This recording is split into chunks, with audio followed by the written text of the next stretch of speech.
welcome to the video. My name is Sam, and today I wanted to share my first ever completed bullet journal notebook. This is something that I started back in February of this year. It was very new to me, so this was my first go at it. There are some things that I would do differently, some things I would definitely keep going forward, and it's all just a learning process.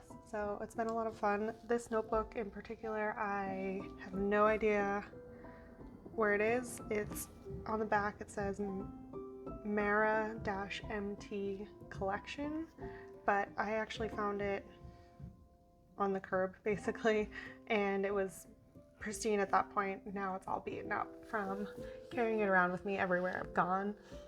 But it has this kind of unfinished binding that I actually kind of like, and this cover with some celestial, astrological, floral eclecticness going on. So literally found it for free. I did set up an index. I don't know how useful it is. Like right now it just has the months pretty much listed out, but I don't know if I'd really use this going forward. I also swatched some highlighters that I did use here and there. And then I set up a future log, and most of this is pretty much set up in the same style as the bullet journal method by Ryder Carroll. So I actually read the book when I started doing this and tried to stick to things, or at least start out with using the actual bullet journal method and then try to go from there. And I wanted to set some intentions. For 2022, my word was joy. My secondary word was connection. So I put those there and wrote out a little bit of a intention for what I wanted to use this notebook for. And I also wanted to set some intentions with my reading itself. I think I can actually go through and cross off couple more of these. I did read a graphic novel, and I'm currently reading a poetry collection, so I'm going to finish that very soon, and that'll be the last entry into this bullet journal. The other ones were a little bit tough to narrow down.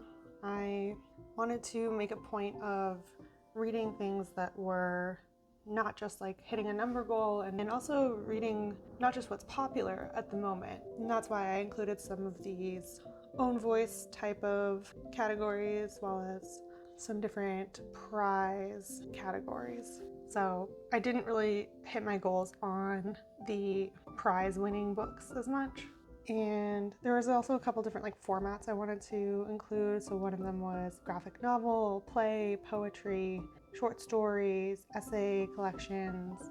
So I'm actually pretty happy with the amount that I completed on here. I actually have a few spaces left because I just honestly didn't know what else to put. I probably could have made this maybe a little bit smaller, but either way, I'm really happy with how that went.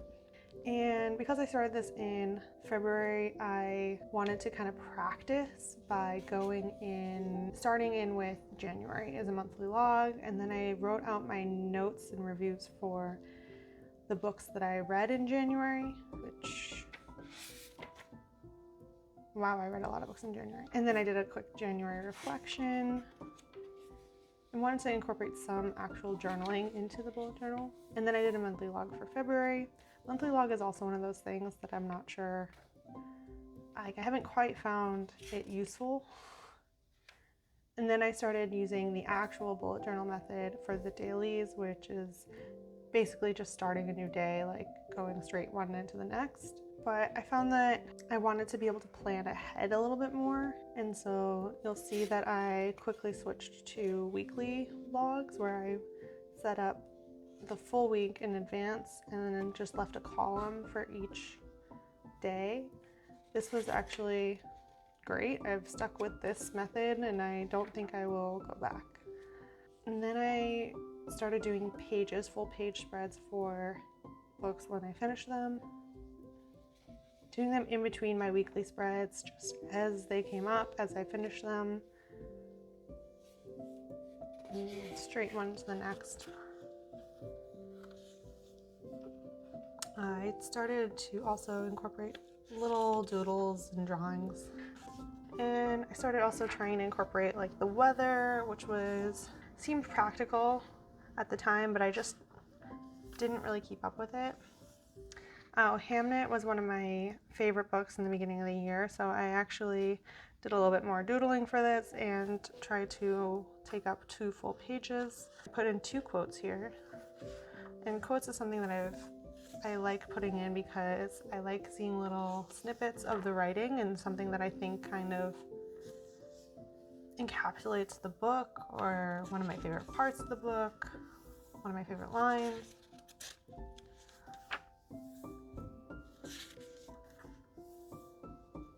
At one point I was tracking my nutrition as well, so I tried to put in my targets for the week and what I was tracking at the time. I usually would track most days, and then I had one weekday and one weekend where I wouldn't be tracking, and I was trying to incorporate more intuitive eating. And actually I put in a spread here for, which I hate the way it looks, but it was really practical and helpful at the time because I was trying to incorporate more intuitive eating and sort of daily reminders to keep my mindset on track and try and have a healthier approach to how I was eating.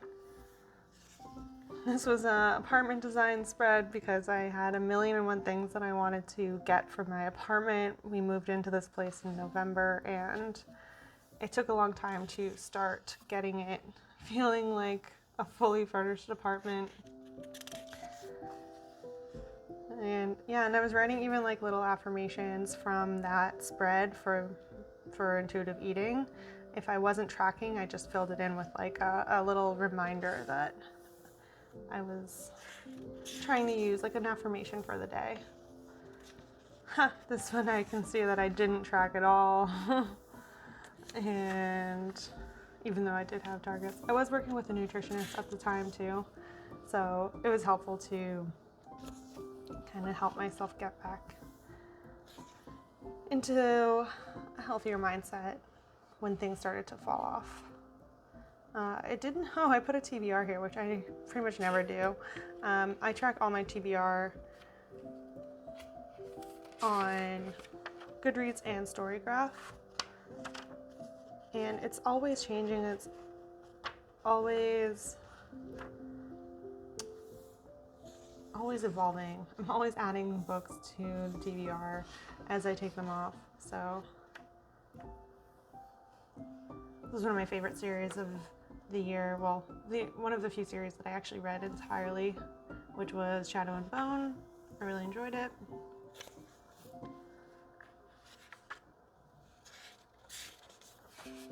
See, I guess I wasn't doing as much reading in June. I was also going to say I don't use TBRs, or I don't write down TBRs for the month, usually because I find that I'm a mood reader. So this was a kind of a life check-in. I was feeling like I just wanted to kind of reevaluate my goals and what was making me happy or not happy.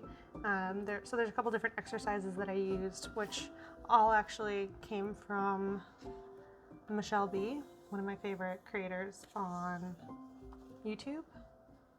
Yeah, and so just to kind of help myself keep these things more front of mind, I wrote down my values that I wanted to incorporate more at the beginning of the week.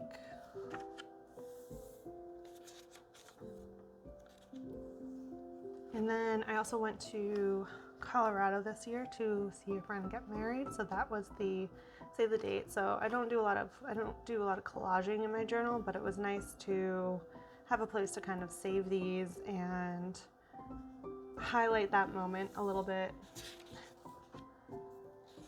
Oh my gosh, I was reading so many different books at once here.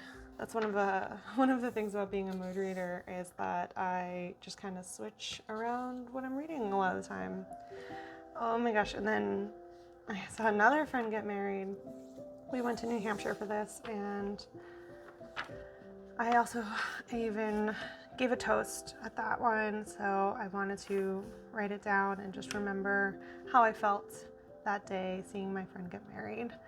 So that was again, a really big moment from this year, and I'm glad that I have a place here to commemorate that. Here I was trying to use a little bit more highlighter and color.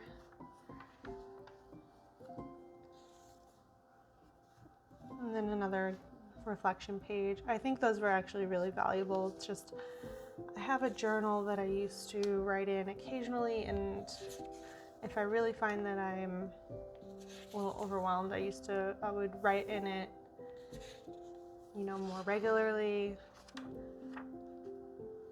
But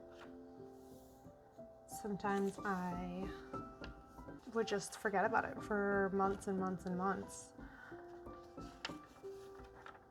Again, I'm reading like 8 different books at a time.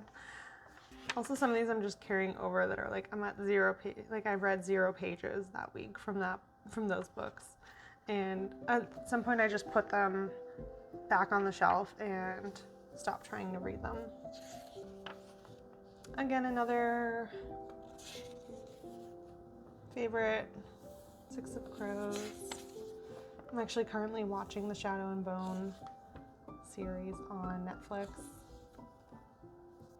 This is my trip to Barcelona.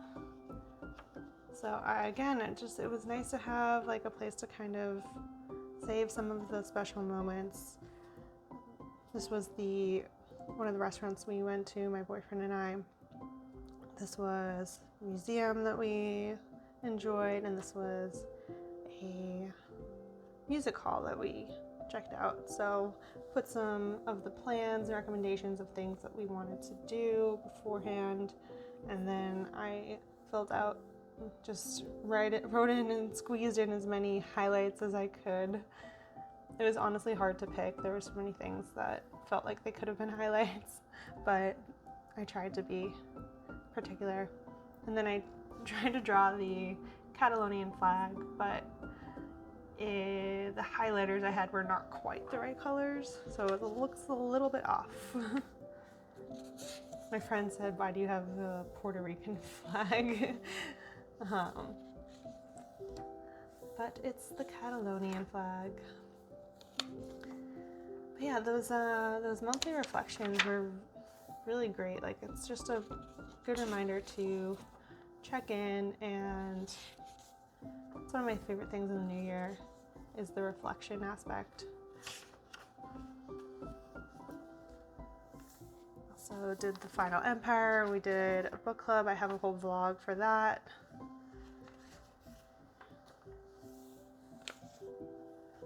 And Mooncakes, that was the graphic novel that I read. Forgot to check it off on my bingo card.